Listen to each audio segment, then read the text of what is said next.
Começar, o pessoal vai entrando. Primeiramente, seja muito bem-vindo, professor Alexandre Havitt. Né? Muito obrigado, Edson. Conversar hoje sobre uma coisa muito relevante, muito importante, que são os testes diagnósticos. Acabei de receber aqui o meu e-mail, viu, para que amanhã eu compareça à reitoria para fazer o meu teste rápido. Mas vamos ver.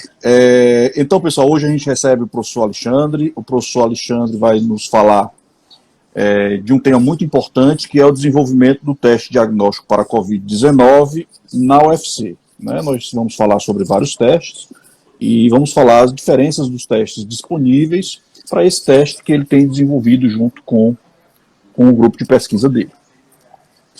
O professor Alexandre Havitt é graduado em Medicina Veterinária pela nossa querida Universidade Estadual do Ceará, fez mestrado e doutorado em Farmacologia pela Universidade Federal do Ceará, tanto mestrado como doutorado, e depois saiu aí pelo mundo, sobretudo para os Estados Unidos, para fazer os seus 2 pós-doutorados. Hoje é professor do Departamento de Fisiologia e Farmacologia, e hoje está aqui com a gente na nossa live do Libs para falar desse novo teste, né? Alexandre, hoje no mundo são, em números redondos, 10 milhões de casos confirmados, 5 milhões de casos recuperados. Desses 10 milhões, 500 mil vítimas. E no Brasil, nós temos, tanto em relação a confirmados quanto de mortes, 10% desse contingente global. Né? Se a gente considerar que o Brasil nem chega perto de 2% da população global, nós temos aí, se fosse uma distribuição igualitária, 5 vezes mais, né, casos do que se esperaria numa população de 200 e poucos milhões de habitantes. Né? Isso sem considerar que o Brasil é um dos países que menos confirma, né, esses casos, ou seja, muito provavelmente esses números estão defasados. Mas isso é uma boa conversa para a gente iniciar.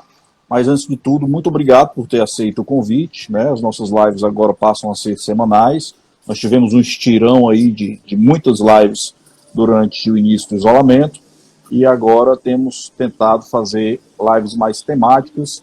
E o objetivo desse projeto é fazer divulgação científica. Né? Nós passamos muito tempo sem nos mostrar para a sociedade. Isso levou à criação de um conceito, muitas vezes, na maioria das vezes, equivocado, sobre o que se faz dentro da universidade em relação à pesquisa.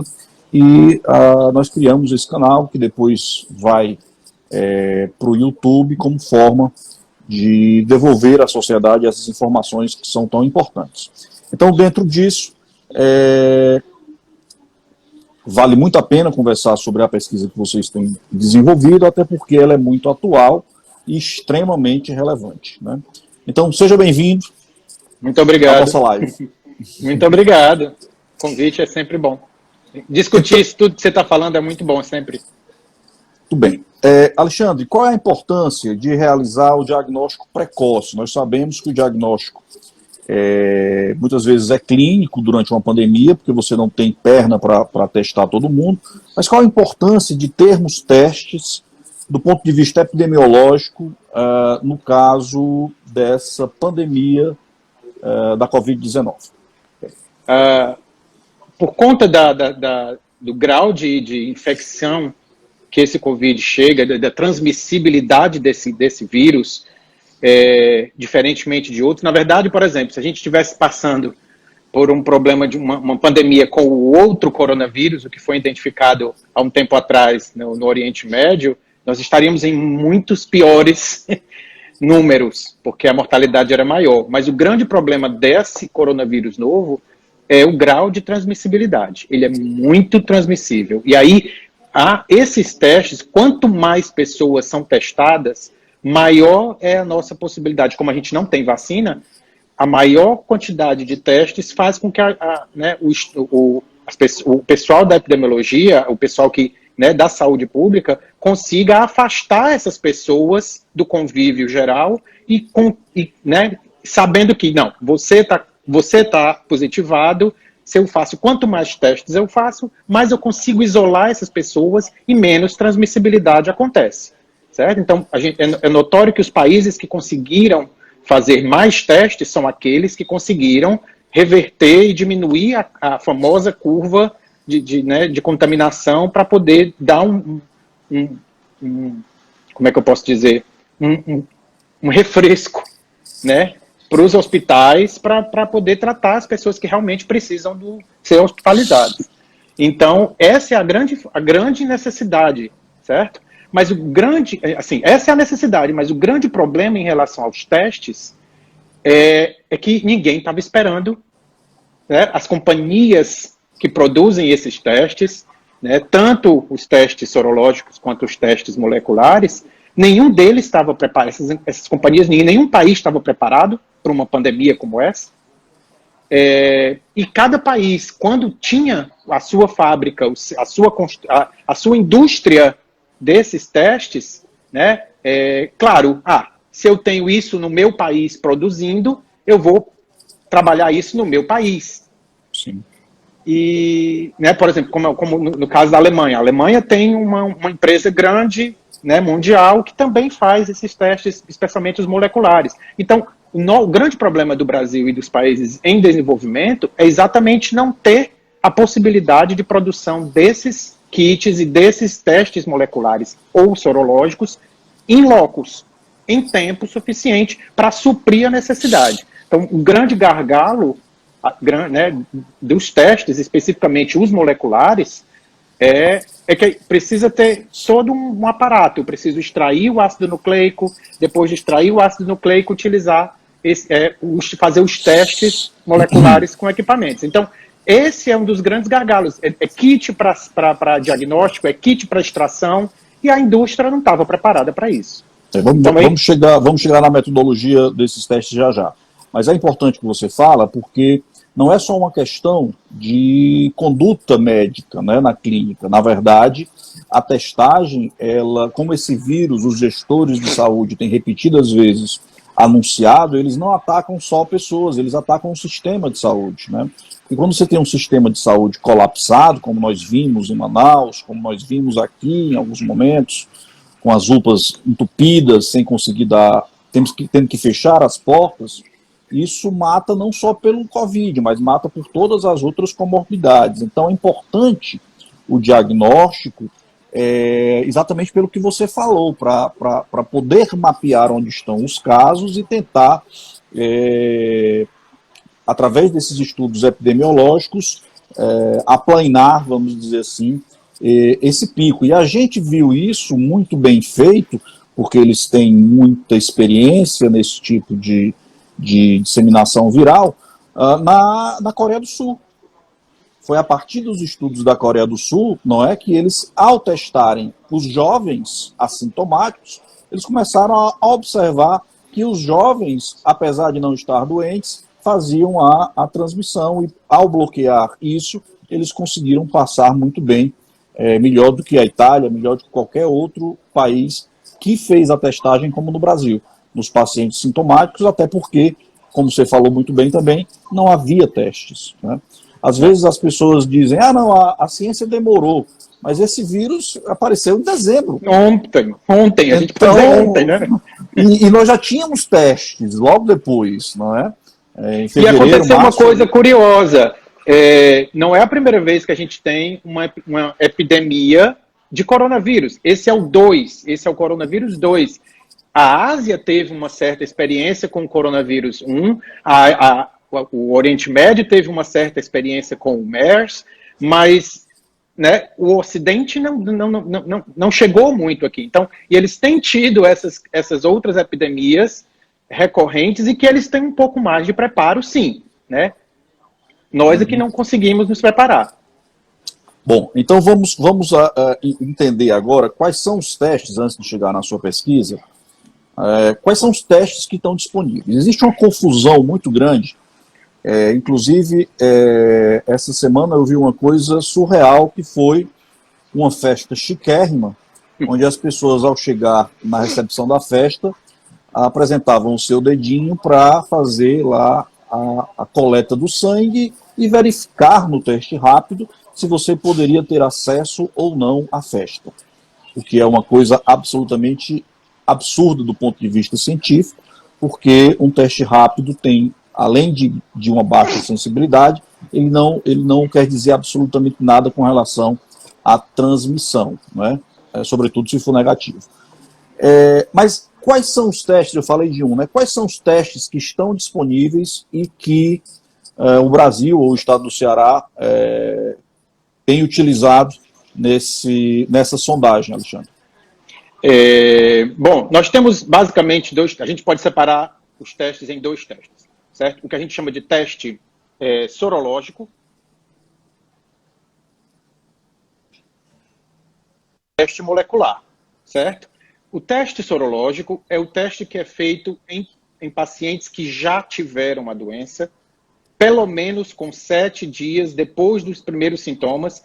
Ideal que seja feito com aqueles pacientes que que já tiveram a sintomatologia e não têm a certeza se tiveram doentes ou não, especialmente aqueles que foram assintomáticos, porque a gente sabe que os assintomáticos, né, muitos podem ter sido assintomáticos, tiveram poucos sintomas e não apresentaram, né, o agravo de ter que ir ao hospital, né, como uma gripe, né, mais fraca. Então, essas pessoas, o ideal é que seja feito um teste sorológico depois, especialmente de 14 dias que os primeiros sintomas apareceram, certo? Então, esse teste é feito com o sangue para identificar, né, IgA, IgG, IgM. Normalmente IgG, IgM, IgA é muito inicialmente, certo? Então, esse é o teste sorológico e é possivelmente esse mesmo teste que foi usado nessa festa que você comentou. O teste rápido, né? E tem também o teste sorológico, onde se coleta sangue, como um exame de sangue, né? E se faz aí com quimioluminescência ou ELISA para detectar esses mesmos anticorpos, né? Tá, exatamente. Então, esses mesmos anticorpos podem ser usados nesses testes rápidos, que você coloca 2 gotas de sangue, né, digital no equipamento, no teste, e em 20, 30 minutos depois você tem um resultado, e tem aqueles que você vai ao laboratório, faz a coleta de sangue, que também é sorológico, também é pelo sangue, mas que tem uma sensibilidade um pouquinho maior, mas, né, você recebe esse resultado. Mas sim, e só repetindo, esses testes são para pessoas que já tiveram os sintomas e que querem saber se aquele sintoma foi relacionado com a Covid-19 ou não, porque pode ter sido uma outra influenza, uma influenza H1N1, qualquer outra, né, virose que ele possa ter tido recentemente. Ou dengue, ou chikungunya, ou todas essas coisas que estão circulando por aí. E aí, claro, esse teste sorológico que você faz, ele é específico, ele vai detectar o IgG, o IgM para o Covid-19. Ou seja, ele detecta a resposta do indivíduo ao vírus. Exatamente. Então, esse é um dos tipos de teste. E que tem inúmeros aprovados pela Anvisa, né? Tanto chineses como de outros países, e que vieram para o Brasil, e tem alguns brasileiros também autorizados pela Anvisa. Certo? Os testes moleculares, eles são ideais para serem feitos quando você está com os sintomas, quanto mais cedo, melhor. Certo? Por quê? Porque esses testes moleculares, eles detectam o vírus, certo? É molecular porque a gente vai identificar o vírus no indivíduo. Então, esses testes que você faz com suave nasal, né? Então, esse teste é para identificar o vírus. Eu vou isolar o RNA, o ácido nucleico, que nesse caso do Covid-19 é RNA, eu vou isolar esse RNA laboratorialmente, certo? E esse RNA é usado num teste de polimerase em cadeia, tá? Uma reação de polimerase em cadeia, o famoso PCR, né? Que agora está começando a ficar cada vez mais conhecido justamente por conta do Covid-19. Mas esse é um teste molecular. Então, esse teste molecular é para ser feito especificamente o mais rápido possível, nos primeiros dias de sintoma, para identificar o vírus. certo? Certo. Ou Alguma seja, dúvida? não, ou seja, tudo isso que nós falamos a respeito de ou identificação do vírus ou identificação dos anticorpos tem que se considerar um espectro temporal, não é? Às vezes Sim. o vírus E, pode permanecer por mais tempo ou não, e às vezes o anticorpo pode permanecer por mais tempo ou não, né? Nós temos aí um trabalho agora recente da Nature Medicine mostrando que em 3 meses os títulos de anticorpos vão baixam, mudando, né? né? Então a sensibilidade pode diminuir. Então tudo isso é porque normalmente o conhecimento geral acha que é a ferro e fogo, é 8 ou é 80, mas tem que se considerar tudo isso. Sintoma do paciente, o dia que fez o exame, tudo isso leva também se não for considerado, a interpretação errada. Mas claro. antes da gente falar de sensibilidade, Alexandre, eu sei que você já começou a falar, então,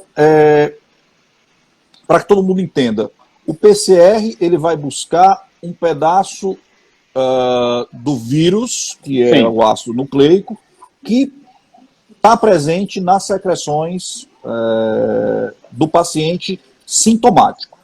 É isso? exatamente. E no caso dos anticorpos, eu identifico no soro desse paciente, seja por imunocromatografia de papel, que é o biosensorzinho do teste rápido, ou através de um teste mais clássico, como a ELISA, a presença da resposta do indivíduo ao vírus. E aí existem vários anticorpos que você pode, isotipos de anticorpos que você pode identificar. IgA, IgM ou IgG. Né? Exato. Muito bem. E com relação a...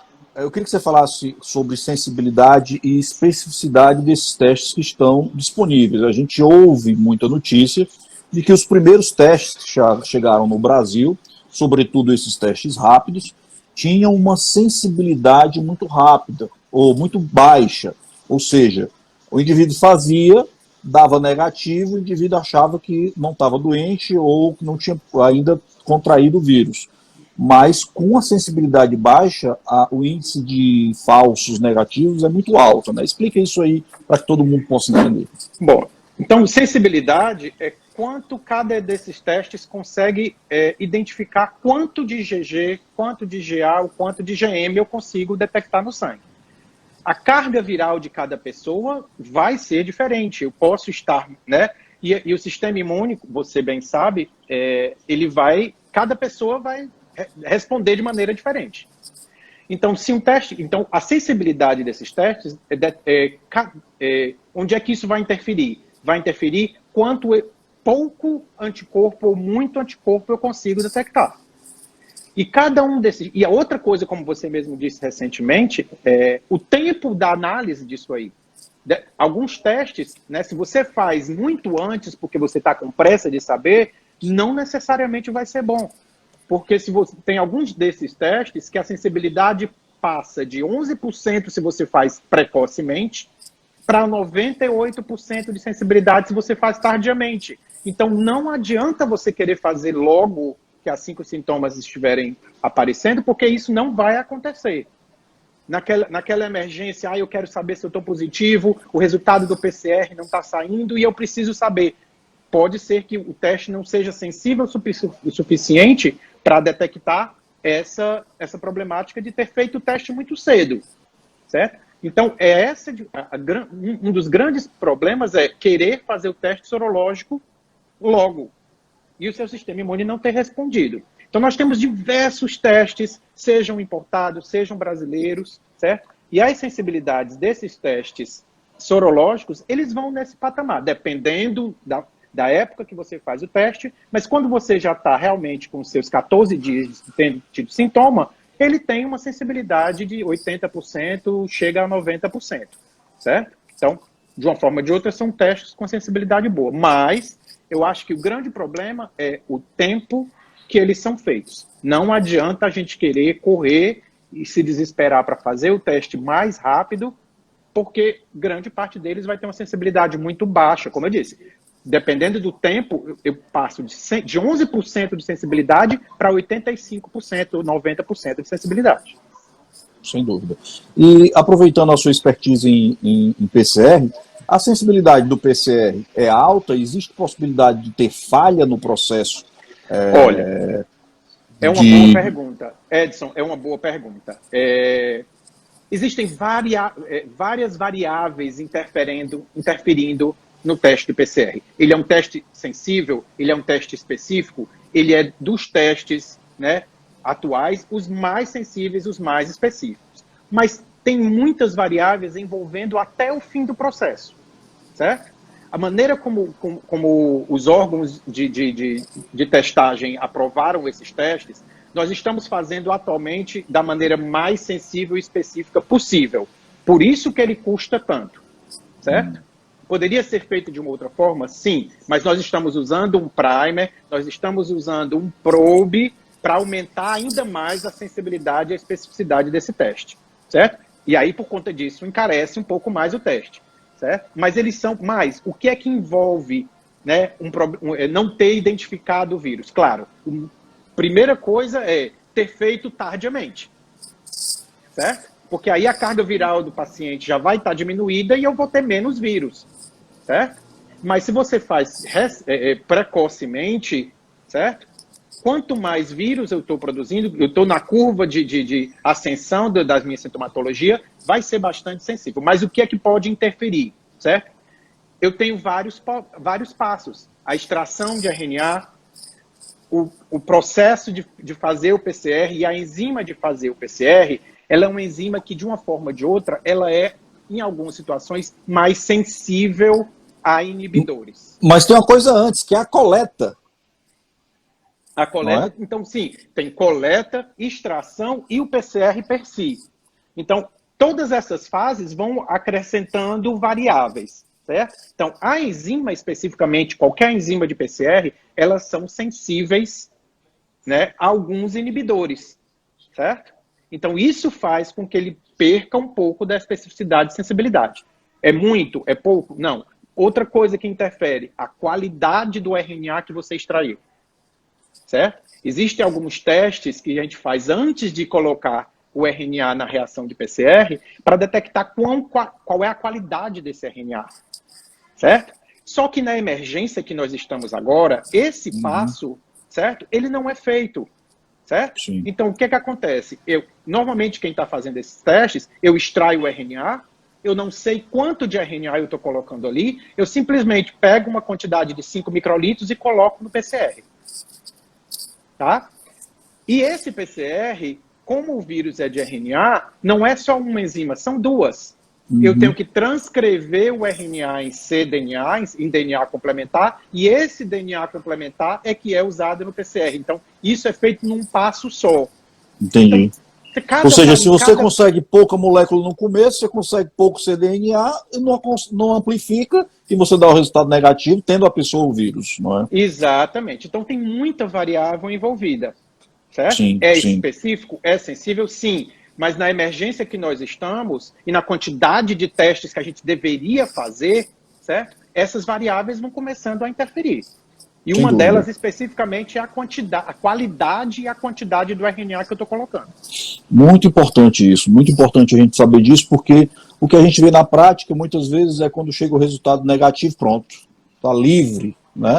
Ou, na verdade, o resultado positivo e eu não tive tanta sintomatologia, melhor ainda. Melhor ainda, mas assim, teste é teste, independente de ter alta ou baixa sensibilidade, a clínica vai comandar o que vai acontecer com o paciente, e a gente tem que considerar que mesmo existindo os testes têm os seus índices de falha, mesmo aqueles com alta sensibilidade.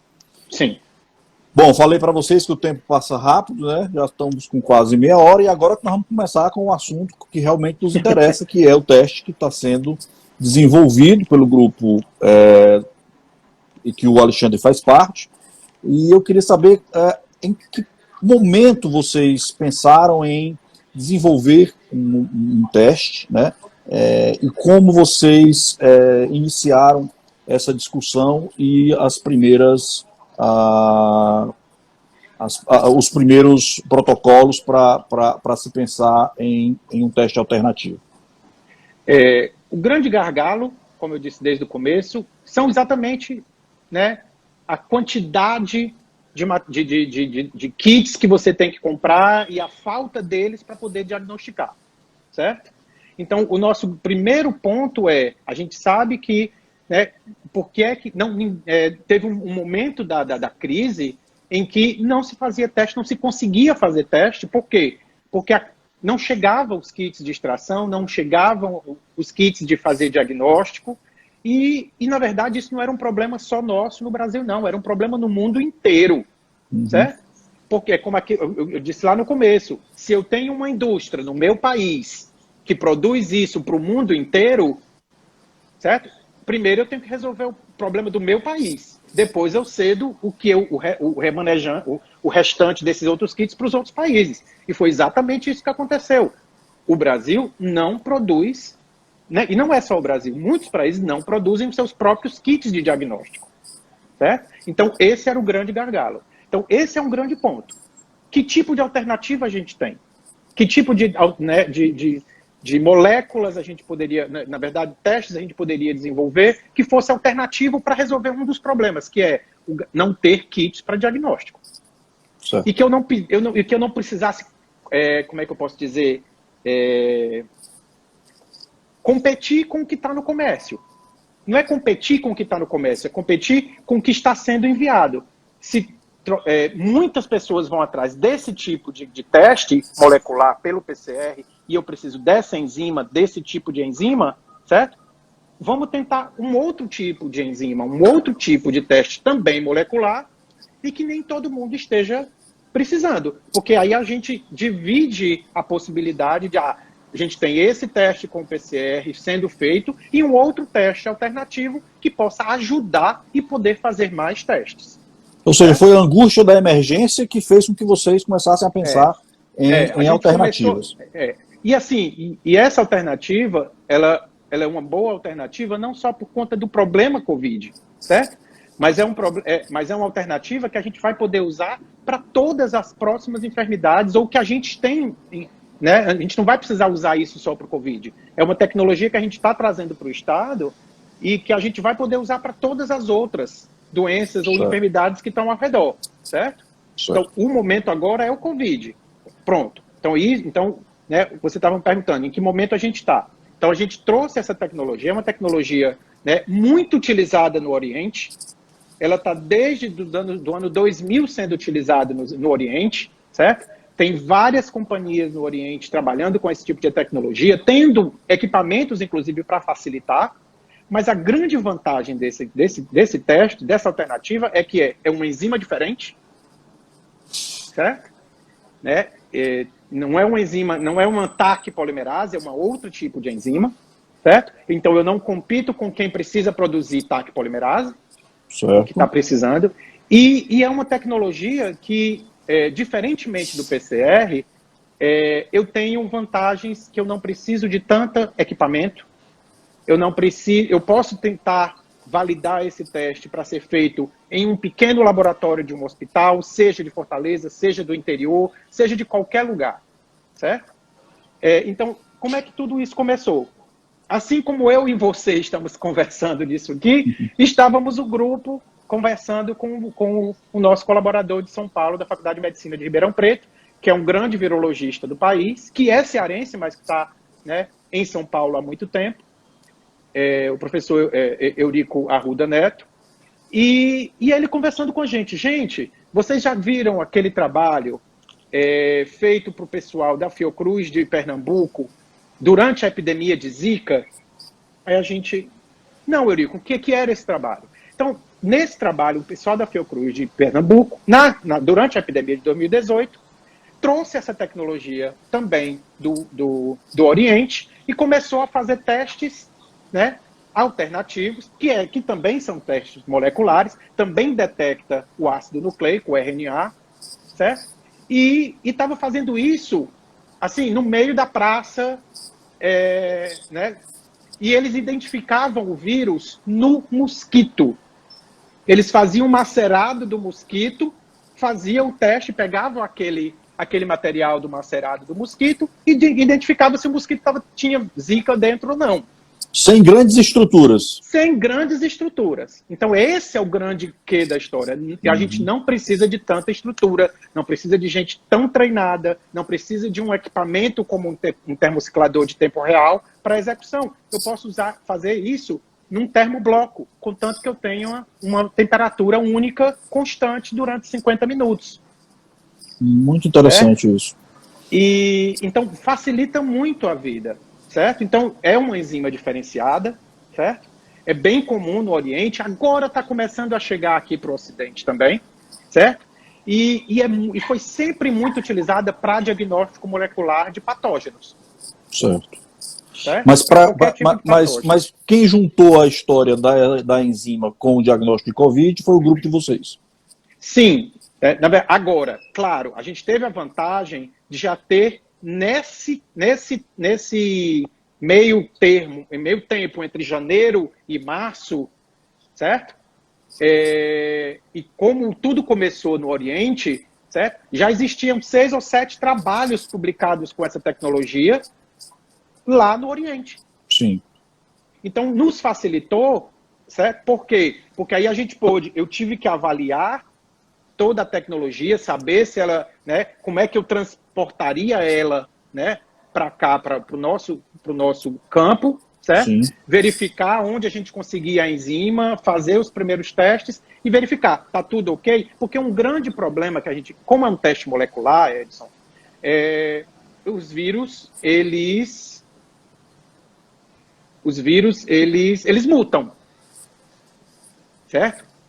Então, a nossa dúvida é, como é um teste molecular e eu detecto um pedacinho do gene, né, do RNA desse vírus, certo? E se esse pedaço que eu estou investigando foi mutado quando esse vírus saiu de lá do Oriente para cá? Aí você cria uma usina de falso negativo. Então, eu tenho que testar. Então, eu tinha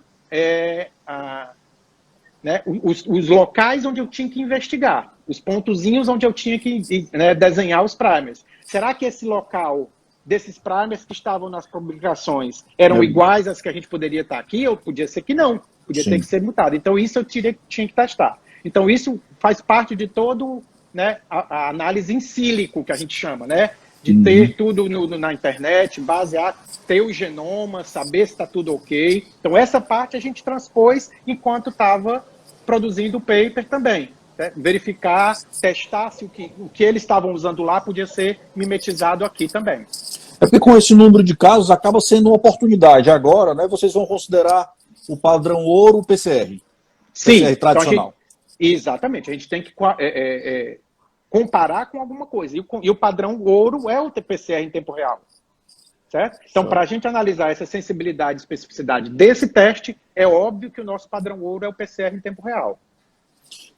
E Alexandre, em que fase está agora? Né? Vocês já passaram por essa parte estrutural, de análise estrutural em sílico. Em que parte vocês estão agora e se vocês já estão se preocupando com o resguardo com relação à patente desse novo teste? Bom, a gente fez os primeiros testes de validação, ou seja, a gente já verificou que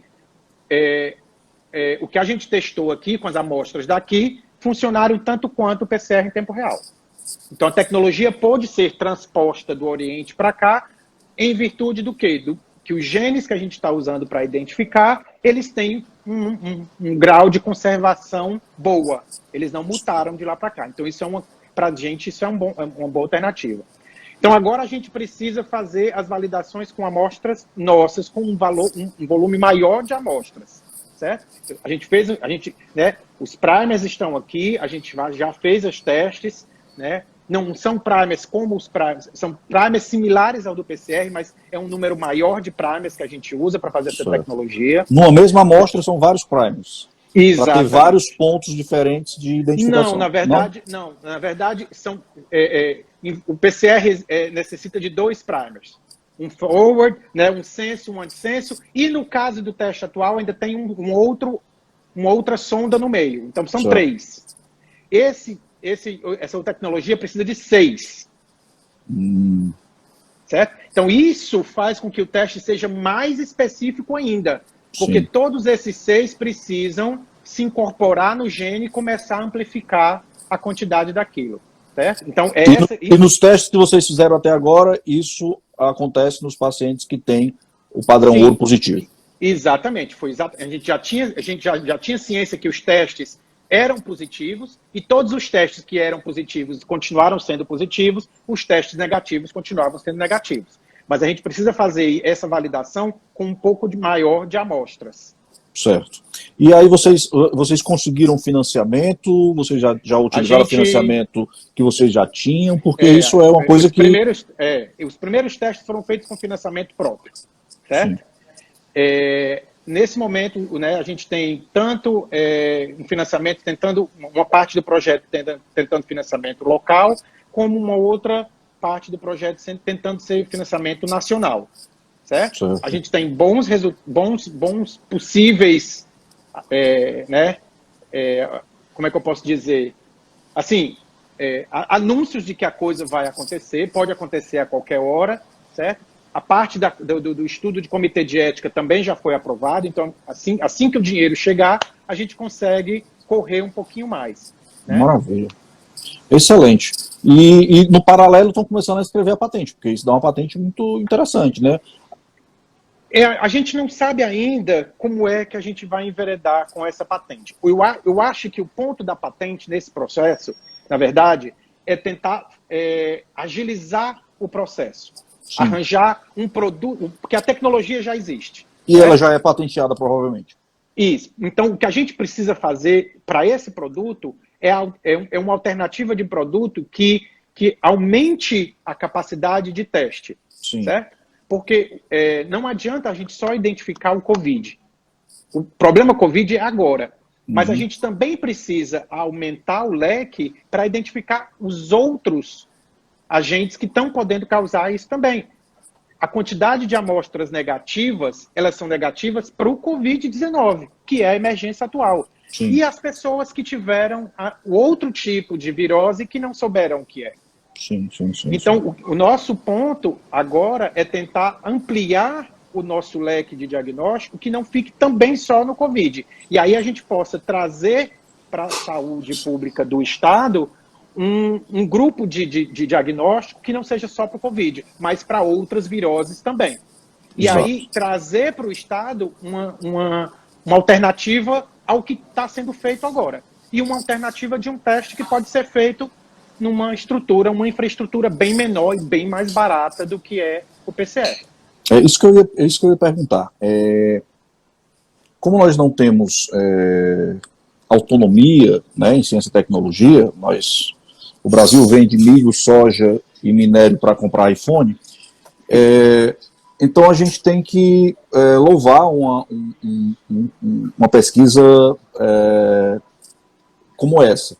Mas aí eu te pergunto, vocês tiveram tempo para analisar, já que a estrutura é menor e os equipamentos são menos robustos, a economia em escala de um teste desse, ou seja, eu sei que a China, concorrer com a China é sempre muito difícil, né, porque a escala deles é uma coisa monumental.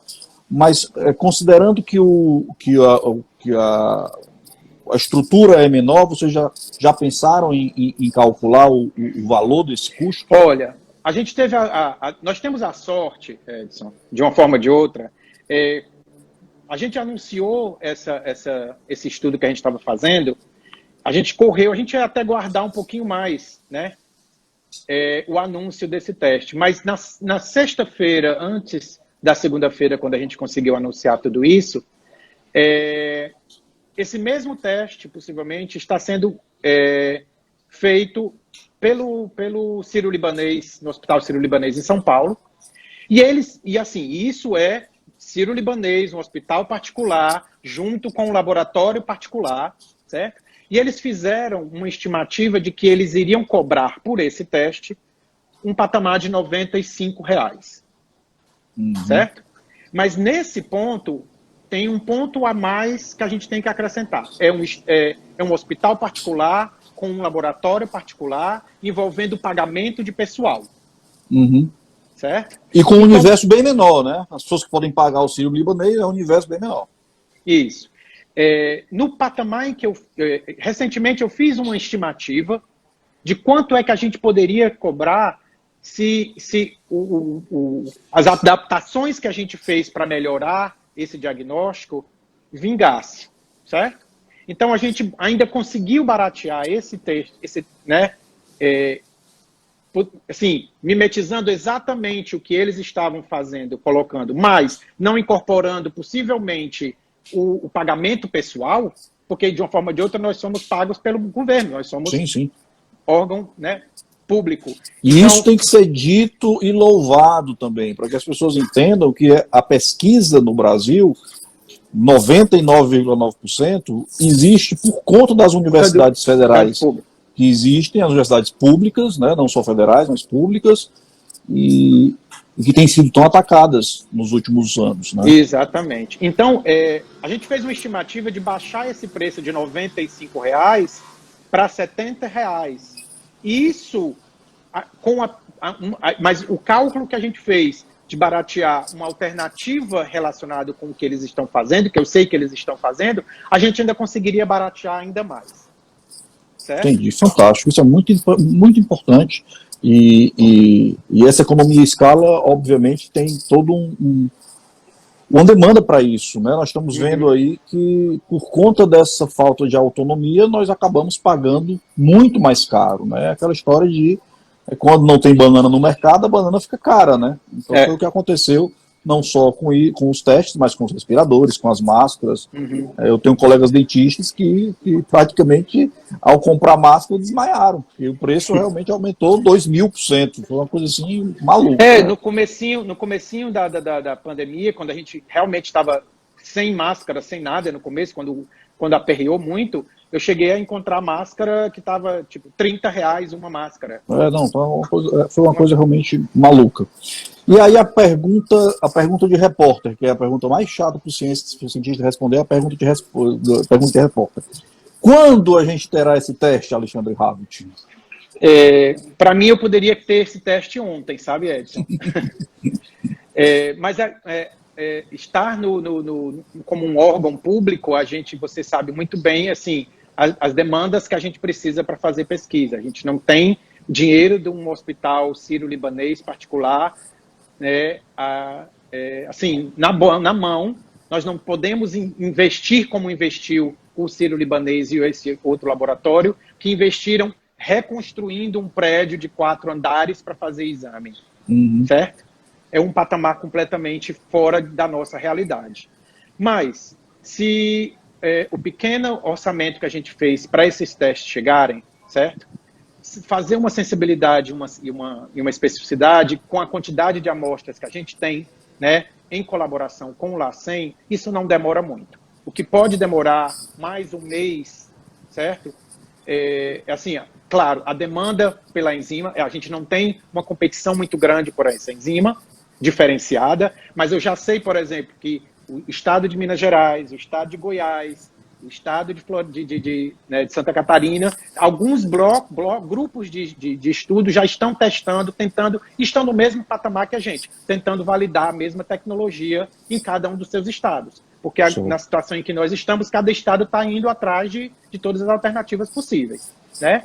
E com o anúncio do sírio-libanês, a tecnologia vai chegando mais, né? Um pouquinho mais próximo. Claro, alguns já trabalhavam com essa tecnologia, diagnosticando com outros patógenos. Então, tudo isso envolve. Mas eu acho que, no mais tardar daqui mais ou menos um mês e meio, depois que o financiamento chegar, eu acho que a gente já tem uma possibilidade. Certo. Aí as pessoas podem até perguntar, mas a epidemia não está acabando? Olha, não é que não esteja acabando, diminuiu, ótimo que tenha diminuído. Mas, ao meu ver, na situação em que nós estamos, nós estaremos, se a gente sai dessa epidemia, a gente vai entrar, com certeza, numa endemia até que essa vacina chegue. Certo? Sem dúvida é importante um teste que nos dê essa resposta rápida de onde o vírus ainda está circulando, sem dúvida. Então, assim, é uma alternativa que a gente está ajudando, e como eu disse, a gente não pode perder a oportunidade de trabalhar com essa tecnologia e para o uso dela em outras enfermidades. Isso é o que a gente mais tem o foco, não é só o agora. A gente Quais as outras enfermidades que vocês estão pensando assim mais no front? Grande parte dessas enfermidades viróticas, né? Dengue, chikungunya. Dengue, chikungunya, Sazonais. as sazonais, as influenzas sazonais, todas essas são focos nossos. E um outro grande foco nosso, certo? Que é bactéria multiresistente. Perfeito. São os dois focos que a gente está querendo batalhar. Ou agora. seja, essa emergência ainda deixa esse legado para um diagnóstico mais rápido e preciso, em infecções que precisam desse diagnóstico mais rápido e preciso, como as infecções por essas bactérias multiresistentes. Nosso grande intuito é fazer com que isso chegue dentro do hospital, de um laboratório, né, pequeno, né, dos hospitais, que não precise fazer esse enxame todo, facilitar a vida das meninas que trabalham no LACEN também, porque é um volume de trabalho muito grande, e ajudar tanto o LACEN, porque essa tecnologia pode chegar lá e pode ser usada como alternativa, né, para todas as outras enfermidades que eles também trabalham. Maravilha. Alexandre, muito obrigado. Que é isso, eu deixasse aí uma mensagem aí a tanta gente que está aqui lhe parabenizando, né? Tem a Vande Abreu aqui, a Tatiane lá da Paraíba, a Juliana, um monte de gente aqui. Isso é uma coisa boa da internet, né? A gente pode conectar o mundo rapidamente, né? Exato. Então, assim, eu queria agradecer o convite imensamente. Assim, é sempre um grande prazer estar conversando com você, que já conheço há um bom tempo, né? A gente tem uma história... Desde a época das Canavalhas. Não posso dizer o tempo, né, ainda. Tá chegando a hora, tá chegando a época que a gente já não pode mais falar. A barba começa a pratear. Mas assim, a gente tem muito carinho de trabalhar, de conversar com o Edson, justamente porque a gente tem uma história junto de trabalho, né, de colaboração há um bom tempo e é sempre bom poder colaborar. Eu acho que esse é um momento que a gente precisa pensar em como colaborar para o mundo, na verdade. Eu acho que a ciência, os órgãos públicos, a gente precisa pensar em como ajudar aquele que mais necessita. E eu acho que é isso que se a gente puder, com essa epidemia, trazer esse legado, né, de ajuda ao próximo, quanto mais a gente puder, eu acho que isso é um grande ensino que essa epidemia pode trazer para a gente. Legal. Muitos parabéns a todo o grupo. Tomara que as coisas avancem e que o financiamento chegue o mais rápido. A todos, boa noite e até a próxima live. Tchau, tchau. Obrigado, gente.